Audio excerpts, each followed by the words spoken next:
Game number 1, a curb stomp worthy of any cinematic screen. Game number 2, though, Neo.int on the bad end of that curb stomp bounced back and put together a very impressive win. Turned out to be a very dominant win. By the time all was said and done, LGD Gaming just did not have an answer for them, and Queen of Pain having one of the most impressive games I've seen on that hero in quite some time. Now we're into Game 3, the rubber match. Gonna see who's going to advance out of this here. And LGD International, who rolled into this match the heavy favorite, and for damn good reason. I mean, come on. The team made it to the finals of G League, finally bested by reigning international champions Invictus Gaming. Taking on Neo.int, a relatively unknown team, but a team that has a decent little following, a cult following, I would say, because of their United States-born player, Ninja Boogie. And, I mean, I just can't say enough about how impressed I really was with Neo.int's play in Game 2. They came out swinging. They ran an offensive trial lane. It went okay. Didn't win in the game by any stretch of the imagination. But once they managed to get themselves back on board, and, you know, again, it wasn't that they even started out that great. Their early game, they were behind about 5,000 gold. They were behind right around that range for quite some time and just slowly fought their way back into it. And really the big weakness in LGD Gaming's lineup that permitted that to happen was the fact that they lacked any real concerted or any real concentrated, sustained physical damage. They had a lot of cool abilities that worked really cool together. Darkseer with his vacuum wall, with Rubik as well to bring people into the cogs of the clockwork and so on and so forth. But once they landed everything, they just kind of looked at each other and said, okay, what now? Because Weaver did not have a good start, and even if he had, he went a very defensive build. He went Lincoln Sphere. He did get, I mean, he caught up a bit by the end, but for the most part, they just didn't have that damage, and Neo.int capitalizing on it in a big, big way. Game 3 on the way right now. As we wait for the next bands to come out of Neo.int, I do want to go ahead and direct you guys to check out G1.2p.com, the official website for this edition of the G1 League. You can find all kinds of cool stuff there. You can set that as a site that you want to bookmark. It has all of the caster coverage, all of the main casters, myself, and of course Beyond the Subbit, and Vlad, if you happen to be a Russian speaker. We've all got our own little pages there. You can use the chat there. You can catch us there and just use it as kind of your coverage hub. And on top of that, a lot of cool content, interviews, so on and so forth. And definitely somewhere you want to be checking out, not just for your own good, but to make sure you give one of the main sponsors of G1 Season 5 a little bit of love and a little bit of click-through ratio. So, Shadow Demon and Magnus got to be the answer to Lone Druid. Magnus being given a decent amount of attention so far here in G1 Phase 2, at least from what I've seen. I've seen the hero played and picked a lot more than I have in the majority of the North American and European Dota games that I broadcast. Nyx Assassin, Batrider, probably the two most common bans in history right now. And the Respect ban out of LGD, going to the Queen of Pain. Gotta love that. So you know what? We've had enough. We are tapping out. We do not want to see question mark, question mark, question mark, question mark. We do not want to see that player, the Mystery Man, back on Queen of Pain. And can't blame him. The guy finished up, if not, he finished up in excess of 20 kills, I'm almost positive. I'm almost sure that if I go back and look, that he actually, by himself, had more kills than LGD International in a game that went 40-plus minutes. That's no small feat. So, anyway, the early lanes, wide open. I mean, what can you say? We're still so early in the pick phase, it's hard to really say much about it other than just the inherent strengths of Magnus, Shadow Demon, and Lone Druid.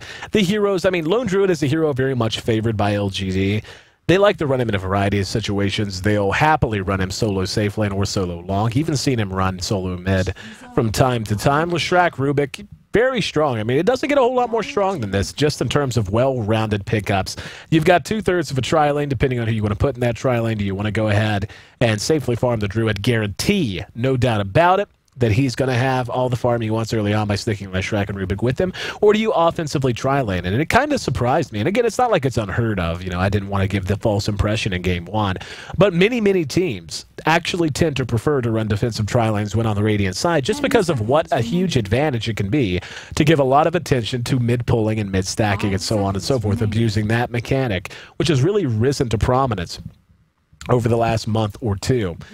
So you see a lot of teams just conservatively run when they're on the Radiant side. Not going to be the case, or wasn't the case in Game 1. And I suspect it might not be the case here. I mean, you've got a lone druid, you're on the Radiant side. You can very simply slide him in to a solo safe lane situation. And you've got two fantastic heroes in terms of offensive potential if you want to run another offensive trial lane. And given the way that Game 1 went, wouldn't blame them one little bit if they did decide to move that direction. Neo.int, perhaps very, very anticipatory of that decision, picks up the Undying, one of the more powerful, and Undying is one of those heroes that he'll get some kills because of Tombstone and all that, but really the stat that shows an Undying most of the time is just in the win column. The hero with his ultimate, with Tombstone, it's so hard to really be ultra aggressive into an Undying, even one who doesn't have a ton of levels, and a Shadow Demon, so very defensive out of Neo.int. Both teams could feasibly offensively trial in if they wanted to. Magnus, I would say, is locked in as the mid for Neo.int. Or to be honest, it would not be a horrible decision if they wanted to pick up another mid, run a defensive trial lane, long lane the Magnus, and give themselves a bit more punch. In fact, I would really like that. I think that would be a fantastic decision for them if they went with a hard carry pickup here. And I think LGD is very much on the same page. Getting rid of a Gyro, who could be run mid or could be run as a farming carry in the tri lane. And Magnus, if they anticipate and feel confident that it's going to be a solo safe lane druid, Magnus will do just fine in that situation. I mean, he'll take a little bit of abuse from the bear and all that, but that's easily enough nullified. He can get a bottle up and he can bottle crow if he absolutely has to. But that would just give them a bit of a better chance to get some more mid-game damage, a bigger playmaker, I should say, in at that mid-roll, and then still have the tri-lane if they want to defensively tri-lane, which they very easily could. Shadow Demon and Undying, again, just very hard to be ultra-aggressive with. And LGD, I mean, again, the Druid is a hero they can run just about anywhere. So they are not locked in at all, and they may even decide to dodge that if... depending on who or how they anticipate it could go for them. The carries continuing to be banned out by LGD, and again, no real surprise there. I also don't think it's a coincidence that both of the carries that have been banned so far, Gyro and Luna, can do okay in a mid matchup if they're matched up against the proper heroes. So LGD, again, I think kind of on the same page with what I'm talking about. TA is actually going to be banned out by Neo.int. So they don't want to give LGD any more mid-game potential either. And that's really, I mean, G, for the most part, did an okay job on TA. Played a little bit too aggressive for my taste. Felt like he got himself into a lot of bad situations. And it was him dying a number of times in the mid-game that really played a big role in opening the door for Neo.int to get themselves back on track to extend that game out and to finally net themselves a win, taking us here to game number 3. Shadow Fiend taken out by LGD. And yeah, and again, that's another hero who can very easily mid if given the right matchup and is also a farming carry. So we'll see what direction Neo.int wants to go. And it's going to be a question of tri-lane so far. Rubik and Leshrac, when executed properly, it doesn't get a whole lot more deadly than that, to be completely honest with you. Being able to telekinesis someone right into a split earth, that's just so much time that you're disabled. I mean, it's easy to think of telekinesis as a spell that, yeah, it does stun whenever he lands and all that, but the time he's up in the air is time he can be attacked. And that can be underestimated in a lot of cases if you can get the jump on a hero like that. Lifestealer would have been a great pickup to go with that, but not going to see that as it was already banned out. And see, when you hear a caster say that, it means that they forgot that a hero was banned. I'm just going to give you that insight. I happen to glance and catch it, but anyway, Nature's Prophet will be the pickup from LGD Gaming. And, you know, right now they have so many options available to them. They can jungle the Prophet and just sack the long lane entirely if they really, really want to. They can continue to look to put together an offensive try. And that actually could be a mid-Prophet as well. And that's something that's been making a small comeback, but it comes down to how confident you are about the heroes you're up against. Shadow Demon, an excellent early roamer and early ganker, but Undying not really that great in that role. I mean, he doesn't have any hard disables. He's more of a wear you down kind of a hero. Wear you down in lane, then look to take team fights kind of a hero. He can be effective moving under smoke early on just because of Tombstone.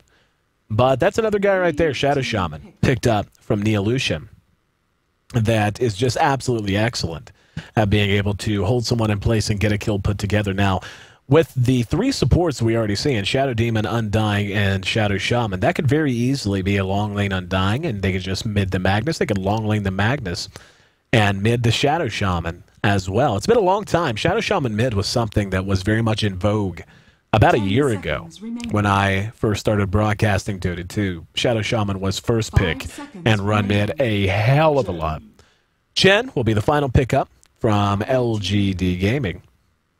And now their lanes begin to show us a little bit. I mean, they still have a lot of options open to them. I mean, you see a Chen, 9 times out of 10, that Chen going to be running in the defensive position. So they could just simply send the Chen, the Lone Druid plus 1 support down to the safe lane to make sure the Druid gets a good start. And then they could end up jungling the Prophet separately away from the Chen, just keep them from overlapping. Or they could long lane the Prophet and actually mid Leshrac if they really wanted to. Mid Leshrac or Rubik. So very wide open lanes for them. And this is really the telltale sign of a good draft, is whenever you can look at a team and go, okay, they have a lot that they can bring to bear, but we have no idea how they're going to lane it. And there's absolutely no carry on the side of Neo.int. And this kind of disappoints me. I'll just be blunt about it. Neo.int showed in Game 2 that they have the chops to hang with any team on the planet, including LGD International. And I feel like this is a little gimmicky. I feel like they're putting all of their eggs in one basket, and this is going to be one of those games that could completely get away from them if they're not very careful. Looks like we're going to have to remake for one reason or another, but there's that. We'll get into the analysis here in just a moment. In the meantime, I'm Ayesee. This is the G-1 League. We'll be right back after this remake of game number 3 of this best of 3. Stick with us.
Yeah, I mean, in terms of trial.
And we're back. Sorry about that, guys. Had to have a remake. Not even sure why, but we did have one. But back to what I was saying about the... now LD is disconnected. That's no good. Hope my buddy LD gets back. But what I was saying about Neo.int's draft, they have no late game potential whatsoever. None. Zero. Nada. They can farm the Magnus all they want. Magnus is not a late game damage dealer. This is what they're built to do. So to their credit, they are doing what they need to do. They need to rack up kills and dominate, and I do mean dominate these lanes. The Lone Druid, by himself, would be, oh, misery, making a run for the tower. Late, not going to be able to catch him. So he is able to get back. They do spot out the bear. Keeper's still under cover of smoke, has not been spotted quite yet. Poor little panda, hustling himself back as best he can. And we can already see the wards coming down here just to block out these camps, try to keep Chen down as long as they possibly can. But what I was saying, I'll tell you what, I'm going to run through the lineups, and then I'll get back to what I was saying. How's that? Let everybody know who's playing here. We're going to have 1437 playing our Rubik in the hood. Get a Rubik rolling around in his hoodie. And he's going to be on that hero once again, second time of this series. Misery will be handling our Chen. God will be playing our Leshrac. Nature's Prophet will be handled by Brax, and the Lone Druid played by Pycat. Now, he is going mid, and I mentioned this was a possibility, and I really like this. A nice old 2-1-2, and yeah, I mean, at this point, I think that Neo.int may even change this up a little bit. With him being here, they may just put 2 here, and they will. I'm going to finish the lineups in just a minute, but this is really creative laning out of both sides. Anyway, back to the other side of the river. We are going to have Harchinko playing on our Keeper of the Light. Magnus will be played farming the safe lane, and we'll get to this in a bit, by the Mystery Man. Only name I really know to call him. Had a fantastic game, too. Racked up 20 kills. More kills by himself. If I'm not mistaken, by the end. It may have been close. If it wasn't more kills, it was darn close. Then the entirety of LGD International. We're going to have the captain, Ninja Boogie, playing on our Undying. Shadow Demon will be handled by Lei, as previously mentioned, and Blah, currently taking some damage from Misery and his cohort, the Centaur Conqueror, which, Valve, I love you. Please, can we do something about the creep names? Can we pretty please do something about the creep names? I understand that you had to change some of them. I understand why. But Centaur Conqueror, why would you make a caster say that many syllables? Just make it a Centaur Chief. Something. Anyway, my little pet peeve. Hellbear Smasher, #1 name 2013. But back to the action. I feel like Neo.int proved in Game 2 that they could hang and bang with LGD International, which is no small feat, might I add. Beating them at all. One game or one series, pretty impressive. Hold on. Leshrac is going to eat that damage and being forced out here. They did decide to go ahead and rotate the Keeper down here. I didn't know if they were going to leave him mid or if they were going to bring him down to the jungle. But this is exactly why they laned this the way they did. Drafting that Lone Druid, we knew the strength of the hero was that he could go anywhere. But with these 2 supports down here plus the Chen, Lone Druid's going to be able to do okay so long as he stays isolated one-on-one. And Pycat, an excellent Lone Druid player, is just going to have his way. We can see him sitting atop the current CS board. LGD now making their way around. They are under cover of smoke, no sentry down, so they're not going to be spotted here.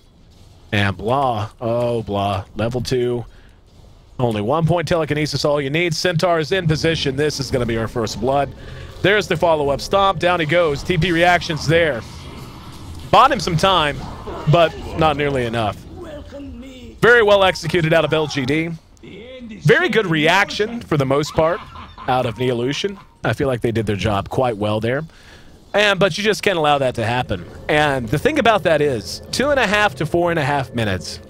Right in that range. And granted, that was a little bit earlier than is most typical. Usually, between 3 and 4 minutes is like the single most typical gank timing in all of history when a Shin's on the board. And, you know, the path they took, everything they did there was just typical. And that could have been so easily prevented by a sentry ward right there. Sentry ward right next to that ward would have not only guaranteed that there couldn't be a ward out from LGD International, but you have to know things like that are going to happen. Now, this is going to be a good catch. Lei going to be brought back. Eats a lot of damage. Illuminate connects, but not before his buddy drops. Undying dropped the tombstone. Not much going to come of it. And Shen adds a kill to his total. And, okay, this kind of comes back to what I was harping on earlier. I feel like Neo.int went all in on the idea of winning the early game and winning the laning phase. I mean, they don't really have any hero that's going to be able to carry with any real potential. I mean, yeah, Magnus, he has empower, cool, whatever. That's not what Magnus really does. That's not what he needs to do. That's not the way to maximize Magnus's efficiency. I mean, he's going to get his farm, so he'll have a very quick set of arc boots and a blink dagger most likely. But what you really... Oh, you poor Harchinko.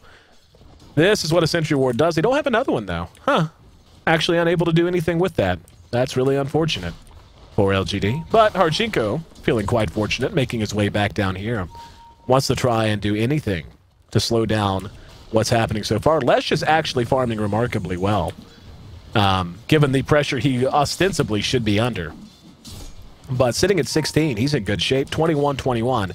Tops on the board, both belonging to LGD in the form of Pycat and Prophet. 20 for Magnus. No surprise, given the situation he finds himself in up against Brax. But this is a situation they're happy to trade. Brax is not going to be threatened at all. He'll get his farm. Now they're going to go ahead and engage on Lesh. They want to shut down God's early farming. Illuminate will connect right from the distance. They're going to dive it. They're going to go for it. And God makes it around to the backside. No TP reaction. Little surprising. Illuminate not going to connect, but here comes the ulti. Brax shows up. The Cavalry's here. Misery with a Dark Troll Warlord in tow adds a kill, and now the big turnaround. Neo.int gonna lose everyone. That's 3 down, 5 down in 5.5 minutes. And this is what happens. Well, I shouldn't say this is what happens. I got a feeling I'll be using that phrase in about 15 minutes. But you go all in with a team of supports. I love the new effect on Ether Shock, by the way. I absolutely love it. I think it's one of the coolest effects in the game now. But you go all in on this style, and you get this far behind, it ain't going to get any easier. And yeah, Blom making it easy for him. 1437 says, I got boots, bro! It's the shoes! Chasing him down, and Misery gives him a nice little kiss on the cheek before sending him back to the well. 6-0. And this game already beginning to look out of hand. This really does disappoint me. Maybe they can get a turnaround kill here. God does need a lot of damage. And finally, courtesy of the decay after the soul rip, they get one more kill on the board. Pycat this whole time, by the way, he's already level 7. He's got 2,000 gold. The bear's hitting roots. And because it's a professional Dota player and not me, he's going to root every time. It's just... and the reason I sound disappointed is because I'm rooting against LGD. I hate to see a team who showed so much heart find themselves in this position. Up and now Magnus, going to be telekinesis. He was netted down. He's looking for a target. He's got a haste. Spins a shockwave, does a little bit of damage, but no real follow-up. But, yeah. Neo.int played such an impressive game, too. And now, with the style that they drafted, they couldn't afford to let this happen, and I feel like this is going to be a game. And, you know, I hate to sound fatalistic about it, but let's be real here. Pycat is farming, no problem. Leshrac, for the most part, farming, no problem. Though this is the second time God might end up dead. He is not going to get a kill. He will be pursued, but now there's help. Brax shows up and is going to go ahead and bring this down. 8-1. And God getting away with one there. If there's any major criticism I can level, it's that God has been playing very aggressive, but he gets away with it. So if you can manage to do it, then no reason not to, I reckon. But I feel like Neo.int could have picked a much more stable lineup instead of going so all in on the laning phase in mid-game. And now that it's not working out, I mean, what are they going to do? Like, what's their big hope? Are you going to take... I mean, yeah, they've got a lot of damage that's still going to be there for the most part, but the experience is already out of hand. 4,000 at 8 minutes in. 4,000 coming up on 5,000 gold. So you have under-leveled heroes who are almost entirely level-dependent. Keeper of the Light's a great example of that. Magnus. Magnus is doing fine, so that's not the problem. Misery's just about to be level 6. He's going to have Hand of God at 8 minutes. Don't see that all the time whenever you have a Chin this active. I mean, if he just sits in free farms and does his thing in the jungle, then yeah. And here we go. Archinko's there. There's a disruption. Gonna be picked off. He was kind of thumbing his butthole. Hanging out next to the Roche pit. Just realized I think I used the single most juvenile term. Could have said thumb in any number of parts. Could have picked any biological term. And his butthole. Okay, I'm getting sleepy. I didn't get my full sleep schedule. I had a meeting last night. Alright, I'm gonna stop talking about that. Anyway, they managed to get themselves to tier 1. There's a disruption from the low ground, and now Ninja Boogie ready to swing away. Trying to chase down G. And Split Earth gonna be dodged. Well dodged there. He's got help with 1437. In the meantime, they're gonna get themselves a kill on a Shadow Shaman who was responding. And you just can't kill the shiny pony. There's Hand of God to make sure it's not gonna happen. Now the cavalry arrives. Oh, poor Ninja Boogie. 11-2. And I guess you could say, at the very least, Neolition doubled their kill count there. If you want to put a pretty face on it, but that's not a pretty goal graph, and that's not a pretty experience graph. Another one of those games where LGD is going to be well in range to hit that 1,000 gold advantage per minute mark. Hellbear Smasher, #1 creep, 2013. Make sure you tweet it. But yeah, I mean, and look at PyCat. What has he bought? Yeah, he's got himself he's got phase already. He could honestly just go Midas right now, and it wouldn't even be a late Midas. They're going to spend an RP. Here we go. Brings him back. Can they bring him down? He's got help. Brax shows up. PyCat wants to slug away. There's a Hex from the Shadow Shaman. Bear laying into Blah in the meantime. PyCat looks like he's going to make it away. Brax right-clicking as quickly as he can. And the Bear recalled. And they actually don't get anything out of that. Brax should have been dead to rights, but the inherent takiness in the hero just not going to permit it. Archinko, I'm actually surprised he's doing as well as he is in levels. Every time I've looked at him, it seems like he's been shooting an Illuminate, then running off to either die or set up shop in another lane. But despite his movement, he's doing pretty all right. Brax doing all right as well. Yeah, I think an Ultimate Orb, 10.5 minutes, plus Bassy, plus Treads. He's okay. He's okay. The Magnus has his Arc Boots up, nowhere near, not even remotely in the ballpark of having his Blink Dagger, though. Blood, level 7. We saw him drop the wards trying to defend himself in the jungle. Poor Ninja Boogie. Pretty empty as well. Illuminate should connect here. Brax is going to show up. And eek! Shockwave Illuminate, pretty strong. And they're going to engage. They're going to catch Archinko. Whoa, good disruption. Lay trying to keep his buddy alive. Not long enough. He's going to end up dropping, so we'll Lay after the Sprout. Now, Mystery Man going to be tracked down. Brax gets himself another kill in the meantime. PyCat gets a kill. That's a 4-man wipe. And this is getting near GG territory. And that comes back to their lineup. I mean, 15-2 is a nigh insurmountable advantage in any case. But whenever you don't have any late game potential to speak of, whenever you have 0, the most reliable right-click damage you could ever have is going to come in the form of a Magnus. This is not a situation you can permit. And LGD is just executed. That's what it comes down to. LGD they recognize the weakness in the illusion. Hold on. They're going to have a telekinesis catch Archinko. Down he goes. And now Lay going to be pursued, looking for a root. Will he get it? There it is. That's what professional roots look like. Best root ever. Not really, but a good one. And Mystery Man makes his way away. And at this point, they're just showing up and feeding kills, basically. I mean, there's nothing they can do. They don't have the damage output. The Lone Druid's way too far ahead. The Bear has a freaking Maelstrom. Maelstrom and Treads, plus an Ultimate Orb, an Orb of Venom, up at 12 minutes and 40 seconds. 12 minutes and 40 seconds. 15,000 gold. Yeah, they've already eclipsed that 1,000 gold per minute advantage. And this is why I kind of raised an eyebrow and was disappointed with the draft. I feel like Neolition opened the door for this to happen. And now I can say it. This is what happens when you pick yourself into a corner and the other team executes and is able to shut you down. I mean, they literally can just push their axe now. This bear alone is enough to allow them to push their axe. They may go take a Roshan, but just really well played out of LGD. And Neo.int up against the wall, looking to have very little chance to turn this around. But on the topic of staying positive, let's talk about what they could potentially do. They are hard to crack. I mean, they've got that going for them. If there's any lineup that would give a team with this much lead trouble trying to push up the stairs and onto the tier 3, this is a lineup that could do that.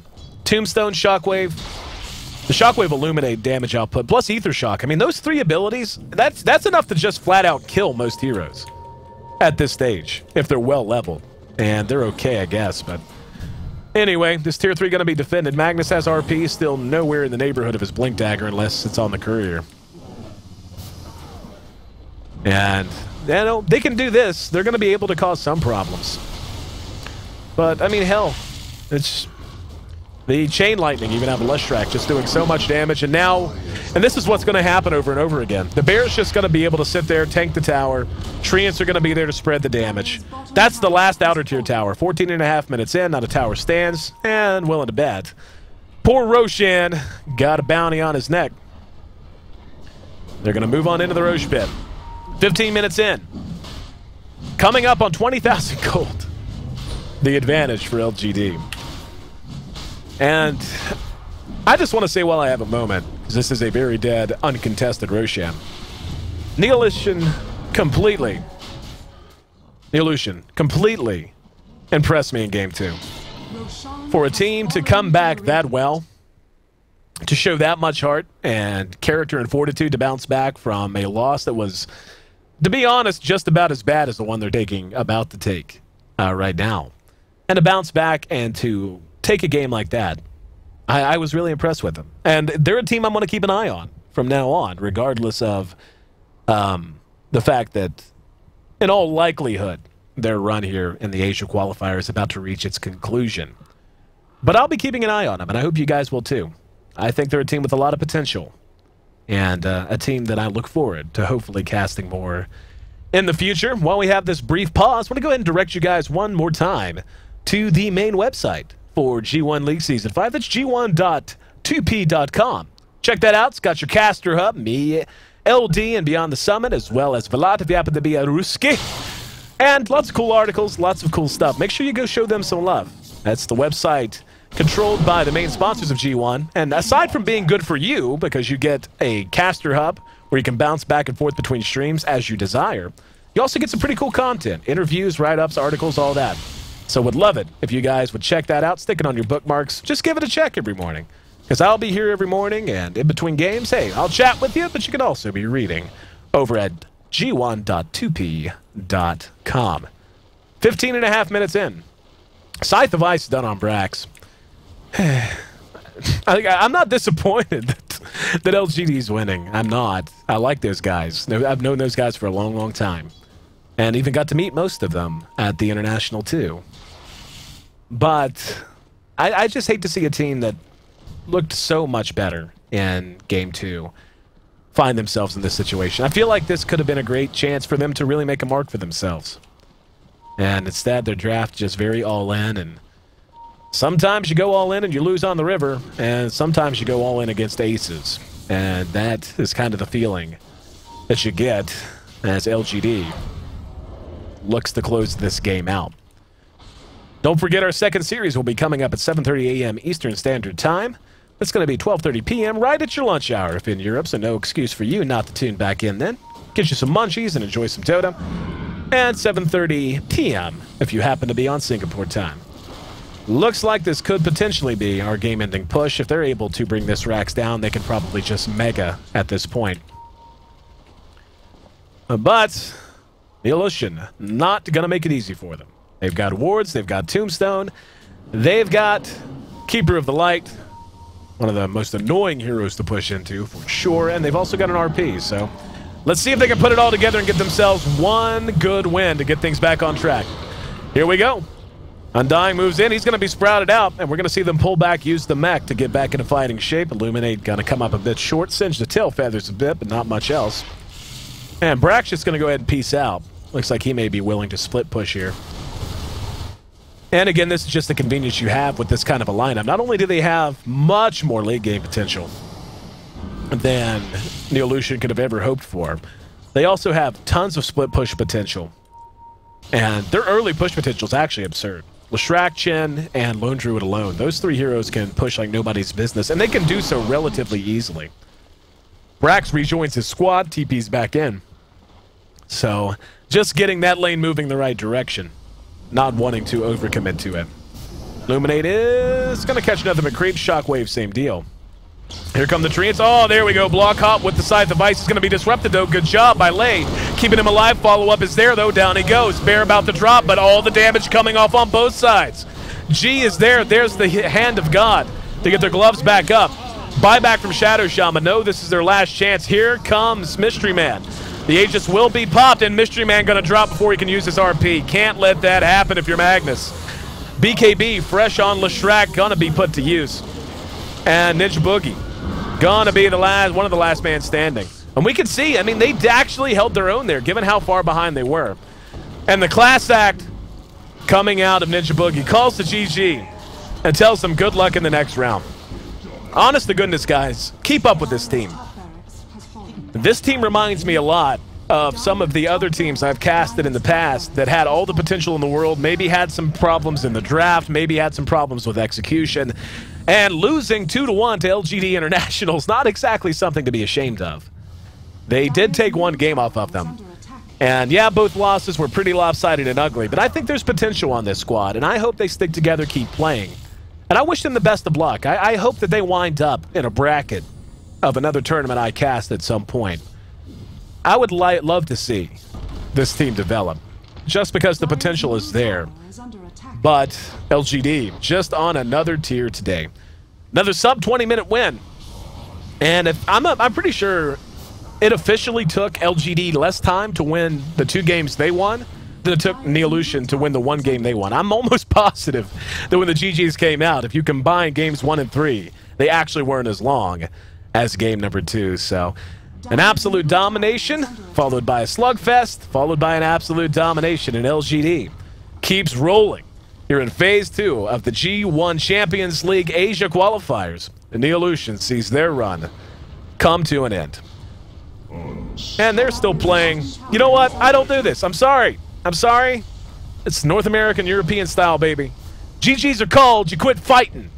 Whoever calls the GGs leaves the game, so the broadcasters like me don't just have to ramble. There we go.